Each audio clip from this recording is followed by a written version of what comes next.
My name is Sage, and I learned the hard way that walking away from family isn't failure, it's survival. I was sitting at the kitchen table working on my laptop when Jet came running through with his basketball. My dad Roland and sister Becca were in the living room. "Jet, hey buddy, outside with that, okay?" He ignored me and kept bouncing it. The ball hit my elbow and I jerked forward. Coffee spilled across the keyboard. The screen flickered and died. "Jet, are you kidding me?" Becca appeared in the doorway. "Sage, relax. He's 6. This laptop has all my client presentations. I have a pitch tomorrow morning." "So back it up next time." I stared at her. "Your kid just destroyed my laptop and that's your response?" "It was an accident." "He wasn't supposed to have the ball inside. I told him twice." My dad walked in. "What's all the yelling about?" "Jet broke Sage's laptop," Becca said, her voice suddenly smaller. "And she's screaming at him over an accident." "I wasn't screaming until—" "He's a child, Sage." Dad's tone was final. "These things happen." "Dad, I have work on that laptop. Important work. It's not backed up because the cloud service wasn't syncing." "Then that's on you for not handling your business properly." "Are you serious right now?" Becca picked Jet up. "Come on, baby. Let's go watch cartoons." She carried him out. He wasn't crying. He wasn't even upset. He looked back at me over her shoulder with this blank expression. Dad crossed his arms. "You need to apologize." "For what?" "For raising your voice at your nephew. For making him feel bad about an accident." "He doesn't feel bad, and Becca should be apologizing to me." "Becca's doing her best as a single mom. You know how hard she has it." "She has it hard because she moved in here with free rent and childcare, while I'm paying you monthly to stay in the guest room until my apartment is ready." "That's different." "How?" "Because she needs help. You're just being cheap." The words hit like a slap. I'd been saving for a down payment on my own place. Living here was supposed to be temporary, 3 months. That was 4 months ago. "I need to recover my files," I said quietly. "Can I borrow your laptop?" "Mine's too slow for that technical stuff. Ask Becca." "Becca's laptop is a tablet she uses for Facebook." He shrugged. "Then I guess you should have been more careful." "Dad, I'm asking you to acknowledge that what happened wasn't my fault." "I'm asking you to remember that family comes first. Jet is 6 years old. You're 32. Act like it." "By letting him destroy my things?" "By understanding that children make mistakes and grandparents protect their grandchildren." There it was. Not children, grandchildren. This wasn't about Jet being young. This was about him being Becca's. "So what do you want from me?" "Apologize to your sister and your nephew. Make this right." "I'm not apologizing for being upset that my laptop got destroyed." His face hardened. "Then maybe you should find somewhere else to stay." "You're kicking me out?"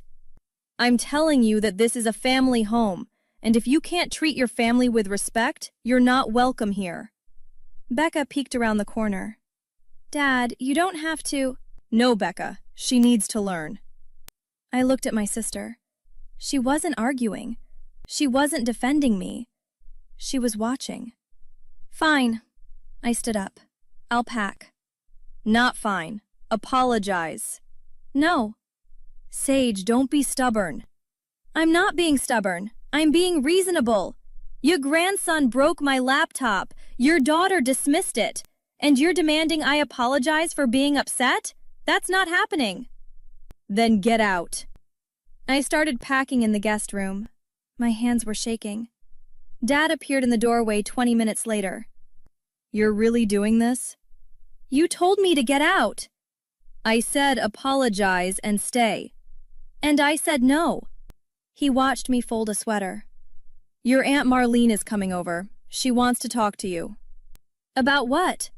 "About you tearing this family apart over a laptop." "I'm not tearing anything apart."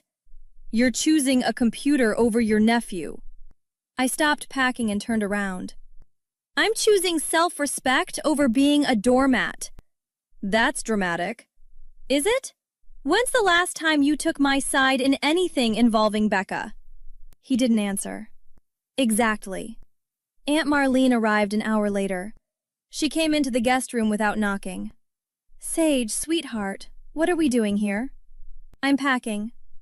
Your dad says you won't apologize to Jet. Jet broke my laptop. Why would I apologize to him? Because he's a little boy and you're scaring him. I'm not scaring anyone. I haven't even seen him since it happened. Marlene sat on the bed. You know how hard this has been for Becca.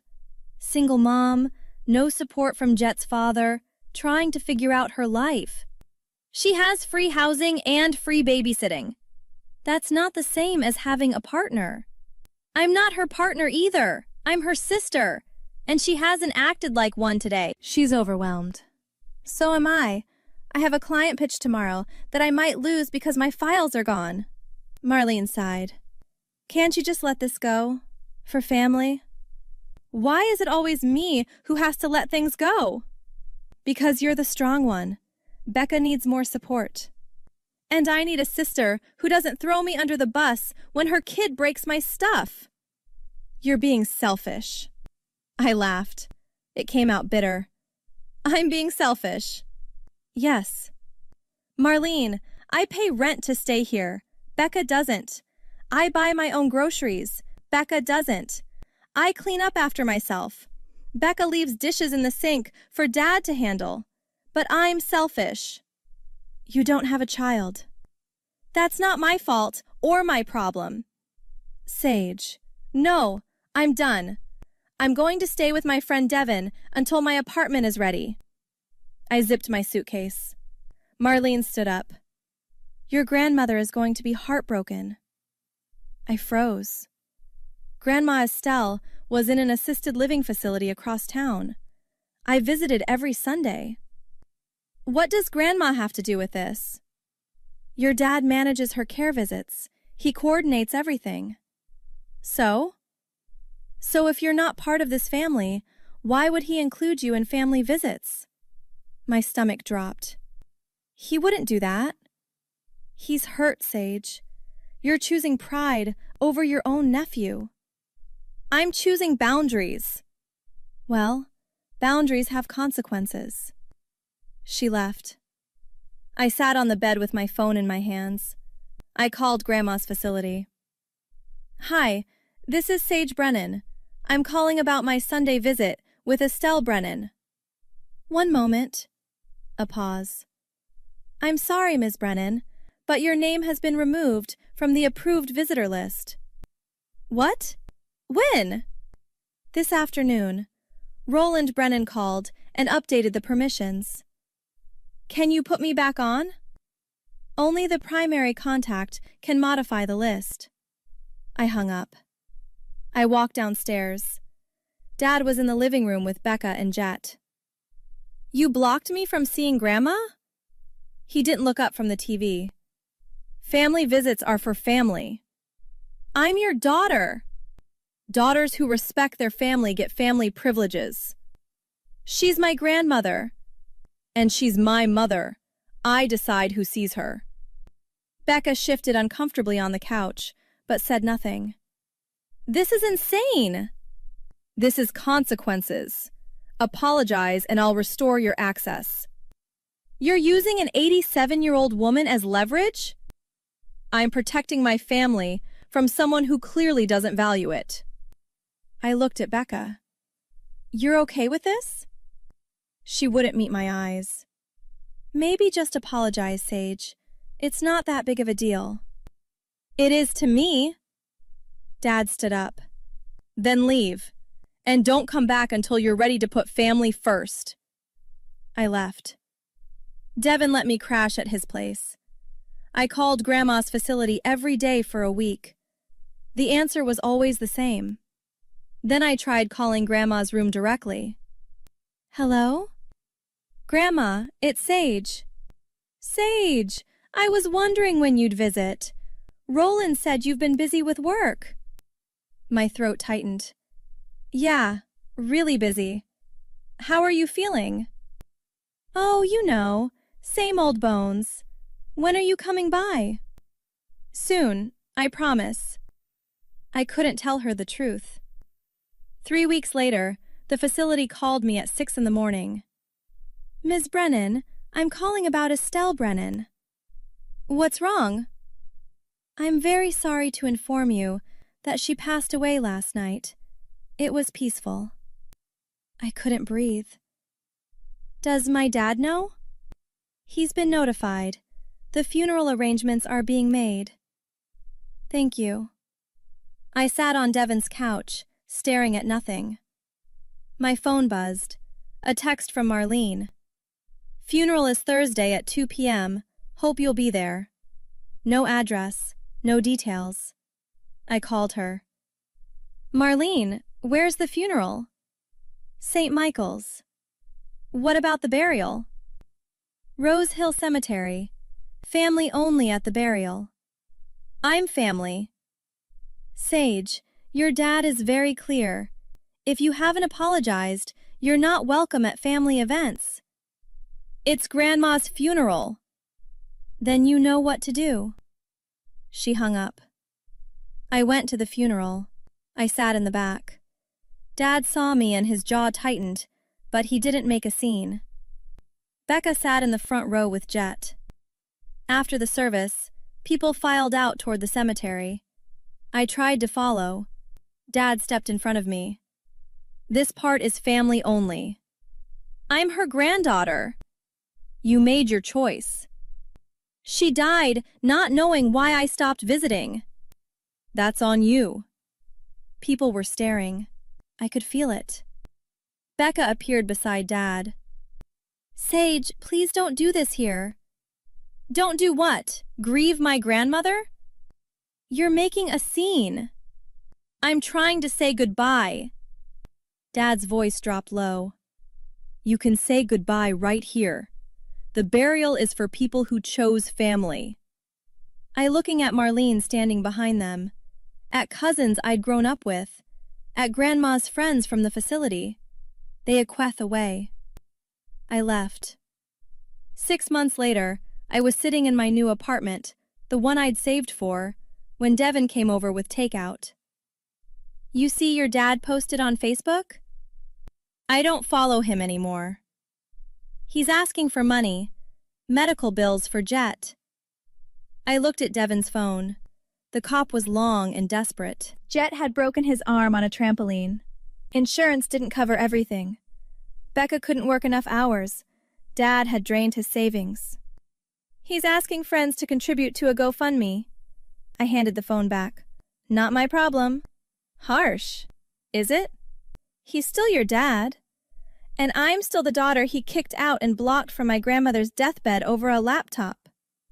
Devon sat down. "Your Aunt Marlene called me." "Why?" "She's trying to reach you. Your dad wants to talk." "No." "Sage, come on." "No, Devon, I'm done." "He's struggling." "He made choices. Choices have consequences. He taught me that." My phone rang. Unknown number. I answered. "Sage, it's Becca." I almost hung up. "What do you want?" "I need to talk to you." "About?" "About everything. About Dad. About what happened." "What about it?" I think I was wrong. I should have stood up for you." "Okay." "That's it? Just okay?" "What do you want me to say, Becca?" "That you forgive me. That we can fix this." "There's nothing to fix. You made your choice.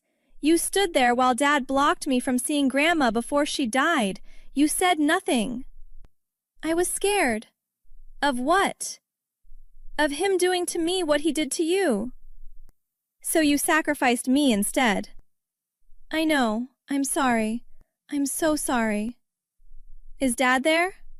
A pause. "Yeah." "Put him on." "Sage, put him on, Becca." Shuffling sounds. Then Dad's voice. "Sage, don't ever have Becca call me to soften me up again." I wanted to apologize. For what specifically? For how things ended. How things ended? You mean for weaponizing my grandmother? For keeping me from saying goodbye to her before she died? I was angry. And I was right. Your grandson broke my laptop. Your daughter dismissed it. You demanded I apologize for being upset. I said no. You escalated it into cutting me off from a dying woman. I made mistakes. Yes, you did. Can we move past this? Why would we? Because I'm your father. You stopped being my father when you decided Becca's feelings mattered more than my dignity. Sage, please. No. You don't get to realize you need me now that Becca's struggling and your savings are gone. You don't get to apologize your way out of consequences. I'm asking for forgiveness. And I'm saying no. Your grandmother wouldn't want this. Don't you dare use her. You kept her from me when it mattered. I regret that. Good. Live with it. I hung up. Devin looked at me. You okay? Yeah. I meant it. I am. My phone buzzed again. Text from Dad. Please reconsider. Family is everything. I blocked the number. Becca's text came 2 minutes later. He's crying. You really can't forgive him? I stared at my sister's message and thought about Grandma Estelle's empty room at the facility, about the burial I wasn't allowed to attend, about the 3 weeks she wondered why I stopped visiting. Would you ever forgive someone who kept you from saying goodbye to the person you loved most, just to win an argument?